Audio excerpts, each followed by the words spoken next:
அஸ்ஸலாமு அலைக்கும் ஃப்ரெண்ட்ஸ். இன்னைக்கு நம்ம ரொம்ப ஈஸியாக ரொம்ப டேஸ்ட்டாக துளி கூட எண்ணெய் சேர்க்காம இந்த ஆட்டுக்கால் சூப்பு நம்ம 10 நிமிஷத்தில் எப்படி செய்யலாம் அப்படிங்கிறத பார்க்கலாம்.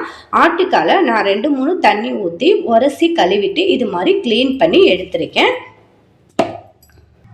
குக்கரில் தான் ஆட்டுக்கால் சூப்பு வைக்க போகிறோம்.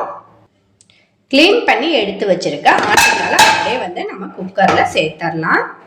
ஆட்டுக்காலை சேர்த்ததுக்கு அப்புறமா இந்த ஆட்டுக்கால் வேகிற அளவுக்கு கொஞ்சமாக நம்ம தண்ணி சேர்த்துக்கலாம். ரொம்ப தண்ணி சேர்த்துட்டோம்னா குக்கரில் விசில் விடும்போது பொங்கி வலிஞ்சிரும். அப்புறம் நம்ம சூப்பு எந்த அளவுக்கு தேவையோ அந்த அளவுக்கு தண்ணி பார்த்து சேர்த்துக்கலாம். பாருங்க, இந்த அளவுக்கு நான் தண்ணி சேர்த்துருக்கேன். ஒரு கைப்பிடி அளவு சின்ன வெங்காயம் உரிச்சு சேர்த்துக்கலாம். கொஞ்சமா இது மாதிரி பூண்டு உரிச்சு சேர்த்துக்கலாம். 2 தக்காளி பழம் கட் பண்ணி சேர்த்துக்கலாம். இது நல்லா வெந்து வந்துடும். தக்காளி பழம் முழுசாவே இது மாதிரி சேர்த்துக்கோங்க. 2 பச்சை மிளகாய் சேர்த்துடலாம். இதெல்லாம் சேர்த்துட்டு இப்ப அடுப்பை நம்ம ஆன் பண்ணிக்கலாம். கொஞ்சமா ஒரு 1.5 ஸ்பூன் போல மட்டும் மஞ்சள் தூள் சேர்த்துக்கலாம். ரொம்ப சேர்த்துட்டீங்கன்னா சூப்பு நல்லா இருக்காது. உப்பு மட்டும் நம்ம ஆட்டுக்கால் வேக வைக்கும் போதே இந்த ஸ்டேஜ்ல சேர்க்கவே கூடாது. அப்படி சேர்த்துட்டோம்னா இந்த ஆட்டுக்கால் நமக்கு நல்லா வெந்து வராது. கடைசியா தான் நம்ம உப்பு சேர்த்துக்கணும். இப்ப நல்லா நம்ம இதை கலக்கி விட்டுட்டு விசில் போட்டுடலாம். நம்ம ஆட்டுக்கால் வேகிற அளவுக்கு ஒரு 4-5 விசில் விட்டு எடுத்துக்கலாம். இது வெந்துட்டு இருக்க இந்த ஸ்டேஜ்ல நம்ம ஒரு மசாலா அரைச்சு எடுத்துக்கலாம். நல்லா விசில் விட்டு வெந்து வரட்டும். 2 ஸ்பூன் போல ஜீரகம், ஒரு 1.5 ஸ்பூன் போல மிளகு சேர்த்துக்கலாம். இப்ப இதை நல்லா நைஸா பவுடர் பண்ணி எடுத்துக்கலாம். பாருங்க, நம்ம இந்த அளவுக்கு அரைச்சு எடுத்துக்கணும். ரொம்ப நைஸா இல்லாம இது மாதிரி ஒரு கொரப்பா அரைச்சு எடுத்துக்கலாம். 6 விசில் விட்டு ஒரு 10 நிமிஷம் போல சிம்மில் வச்சு வேக வச்சு எடுத்தாச்சு. இப்ப எந்த அளவுக்கு நமக்கு ஆட்டுக்கால் வெந்திருக்கு அப்படிங்கிறத பார்க்கலாம்.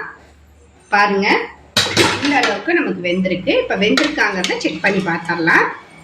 பாருங்க, ஆட்டுக்கால் நல்லாவே வெந்திருக்கு.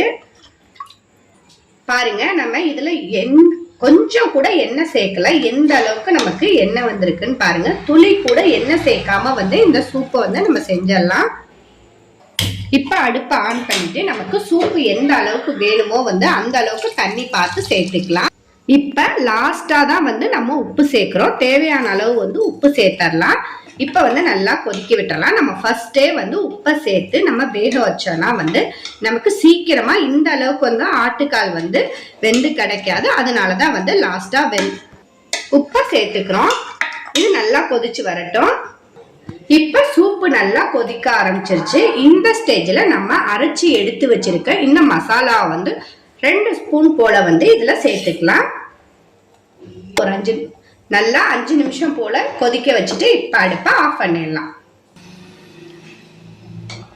பாருங்க, ரொம்ப டேஸ்டான ஆட்டுக்கால் சூப்பு ரொம்ப டேஸ்டா ரெடி ஆயிடுச்சு. இதே மாதிரி நீங்களும் ட்ரை பண்ணி பாருங்க. பிடிச்சிருந்தா லைக் பண்ணுங்க, ஷேர் பண்ணுங்க. மறந்துடாம நம்ம சேனலை சப்ஸ்கிரைப் பண்ணிக்கோங்க.